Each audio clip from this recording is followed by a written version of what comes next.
Oftentimes when we're helping an RIA set up their own private fund, might be a hedge fund or real estate fund or private equity fund. When they're setting up their own private fund, we talk about what kinds of investors they want in the fund. Typically, accredited investors are the main types of investors, but there's also non-accredited investors, so those that don't have $1 million in net worth, and there's also some other types, qualified purchasers or QPs and QIBs. But typically, a registered investment advisor will be talking to us and they'll say, well, why don't I just take on some non-accredited investors? I've got some friends, I'd love to let them in, they're not accredited, or I've got some clients that would love this.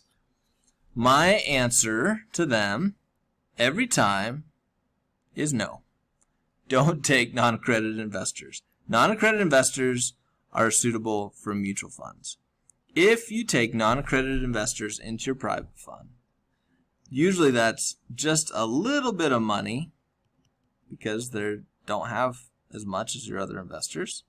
It's a lot of risk because those individuals are not as sophisticated and not as situated to take a big loss if there were a big loss in the fund. They can't withstand that. And quite frankly, the government loves to protect the little guy.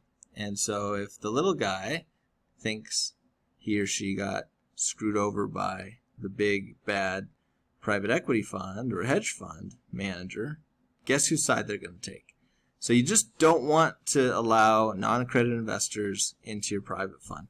Accredited investors are perfect for private funds. It's the kind of investment that's suitable for them.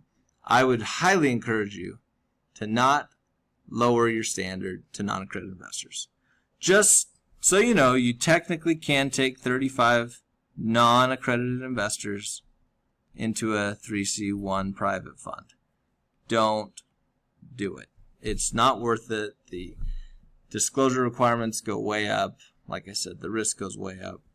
Just stick to accredited investors in your private funds, and everything will be much safer, much happier, and you'll have the right alignment between your investors and your investments.